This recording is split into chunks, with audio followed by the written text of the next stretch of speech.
All right, Virgo, welcome to your weekly horoscope for March 8th through the 14th. My name is Athan. All right, so a powerful week yet again of March here, but very powerful, very important week actually. We have Mars going over that Uranus, activating that Uranus-Pluto square. And when that happens, it just so happens synchronistically Uranus and Pluto are within a 1-degree orb, so really activating that energy going into the following week and having these changes for the rest of the month leading into the solar eclipse, which we're going to have in a couple weeks. So very powerful, and it starts on Sunday when we have Mercury going into Aquarius. So first of all, you guys have had perhaps some new beginnings with your self-improvement or your crafts, your abilities, maybe some things around the work environment with the new moon that we had a couple weeks ago. But now with Mercury going in there, I think you guys will be thinking quite a bit about those sixth house matters, and it'll serve you well. With Mercury there, you can really enjoy the health, the diet, especially it being your ruler. Lots of activity here, which is what you Virgos really enjoy anyways, is taking care, organizing things, making sure everything is top notch. And that, of course, has to do with your health, your mental health, your physical health, spiritual health, emotional health, all these types of things, and just taking care of the everyday stuff, which is so vitally important to our existence.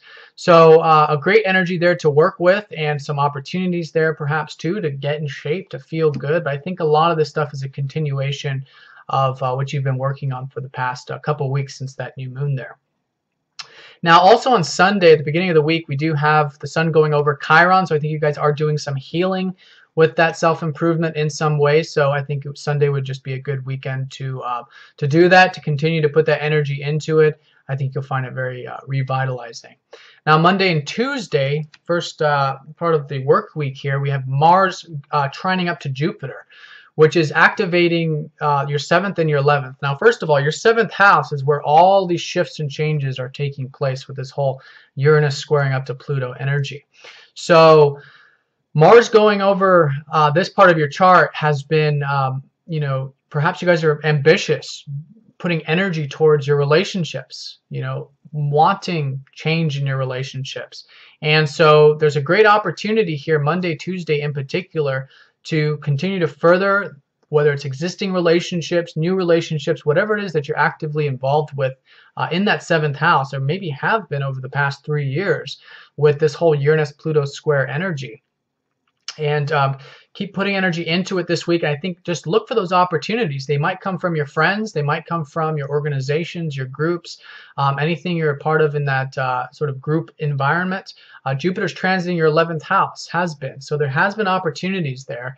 But this week with an aspect from Mars, you may see it tangibly. It could be new friends. It could be an opportunity through a friend. It could be anything like that involving those groups. So Monday and Tuesday, tap into that optimism, see those opportunities, the doors will open.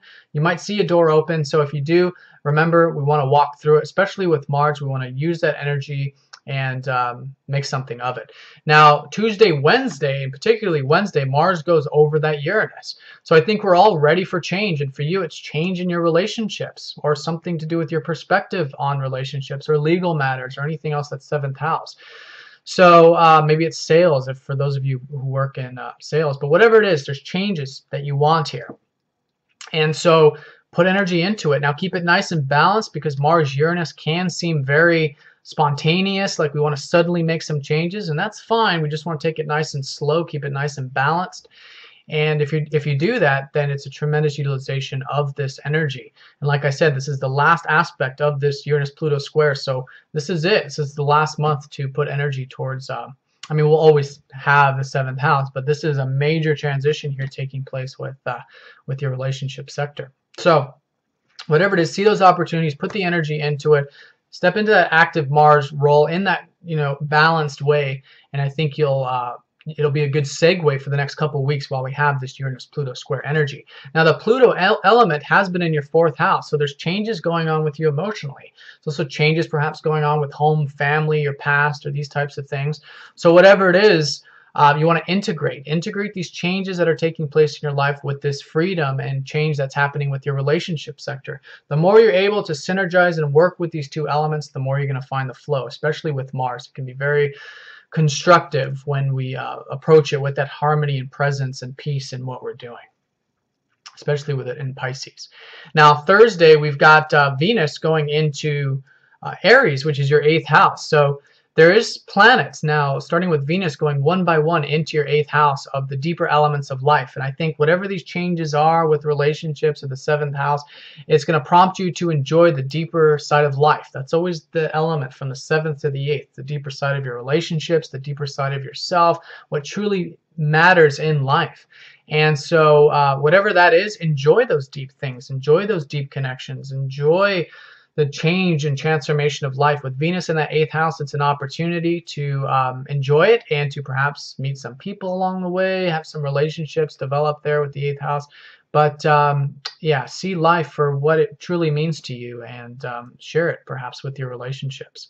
Now on Saturday, we have the sun going into your 7th house. So that's continuing on with this relationship stuff. Lots of the stuff changing for you here. With the sun there for the next 30 days, it's illuminating it. So it's bringing it into conscious awareness because it is Pisces. So the 7th house is, for you, it's about going with the flow. It's spiritual, maybe not totally known and you can't totally understand it, and that's fine. But with the sun there, it'll help illuminate it some more. And you're going to have some new beginnings there in your 7th house. Right around the corner when we have the new moon in Pisces coming up here soon. So Saturday onward, just enjoy your relationships, keep putting energy into it. But here it is more about your self-expression, creativity, and just really allowing yourself to come out, being yourself in your relationships in particular, which is a big part of all this. Is just this whole energy, this whole month is just be yourself through your relationships, and I think you'll find that assisting you.